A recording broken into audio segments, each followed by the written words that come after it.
காலை நேர பிரதான செய்திகளின் ஊடாக நர்மதா சிறில் முதலில் தலைப்பு செய்திகள். 30,000 மெட்ரிக் டன் எரிபொருட்களுடன் இலங்கையை வந்தடைந்த கப்பல். மரத்துடன் மோதி விபத்து, சிகிச்சை பலனின்றி குடும்பஸ்தர் பள்ளி. இஸ்ரேல் லெபனான் பேச்சு கிஸ்புல்லாவிடமிருந்து வந்த பிரதிபலிப்பு. இனி விரிவான செய்திகள். மின் உற்பத்திக்கு தேவையான எரிபொருள் தாங்கிய கப்பல் ஒன்று இலங்கையை வந்தடைந்துள்ளதாக தகவல் வெளியாகியுள்ளது. குறித்த கப்பல் நேற்று பிற்பகல் நாட்டை வந்தடைந்ததாக இலங்கை பெட்ரோலிய கூட்டுத்தாபனம் அறிவித்துள்ளது.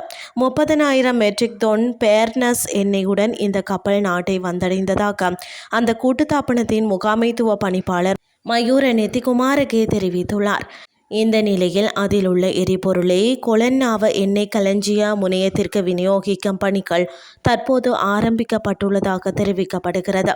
இதேவேளை ஏப்ரல் மாதத்தில் 12 சுத்திகரிக்கப்பட்ட எரிபொருள் கப்பல்கள் இலங்கைக்கு வந்து சேரும் என இலங்கை பெட்ரோலிய கூட்டுத்தாபனத்தின் தலைவர் ஜனக ராஜகருண அண்மையில் தெரிவித்திருந்தார்.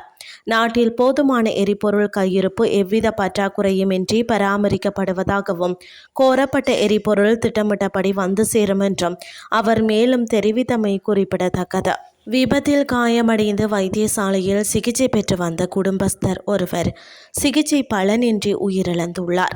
வவுனியா வடக்கு பெரியமடு பகுதியைச் சேர்ந்த 42 வயதுடைய துசிந்தன் என்பவர் இவ்வாறு உயிரிழந்துள்ளார். குறித்த குடும்பஸ்தர் நபர் நேற்றைய தினம் உயிரிழந்துள்ளதாக காவல்துறையினர் தெரிவித்துள்ளனர்.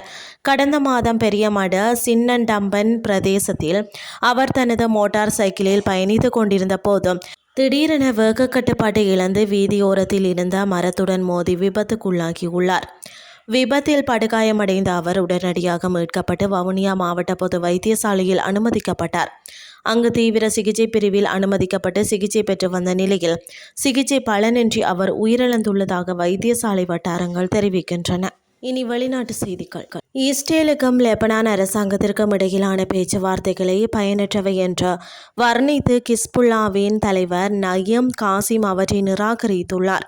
செவ்வாயன்று இஸ்ரேலிய மற்றும் அமெரிக்க அதிகாரிகளுடன் பேச்சுவார்த்தை நடத்துவதற்காக லெபனான் அதிகாரிகள் வாஷிங்டனுக்கு பயணம் செய்வதற்கு முன்னதாக இது நிகழ்ந்துள்ளது. இஸ்ரேலுடன் போர் தொடங்கிய சில நாட்களுக்கு பிறகு மார்ச் மாத தொடக்கத்தில் ஈரான் ஆதரவோ கிஸ்புல்லாவின் இராணுவ நடவடிக்கைகளுக்கு லெபனான் அரசாங்கம் தடை விதித்தது.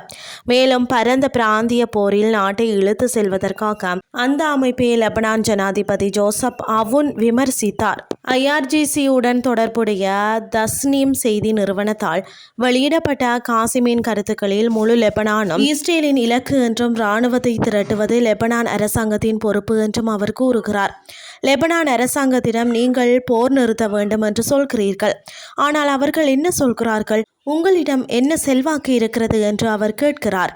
எதிர்ப்பில் எங்கள் முடிவு அமைதி அடைவதும் இல்லை, சரணடைவதும் இல்லை என்கின்றார் அவர். இத்துடன் செய்திகள் யாவும் நிறைவடைகின்றது. அடுத்த இரவு 8:30க்கு எதிர்பாருங்கள். நன்றி.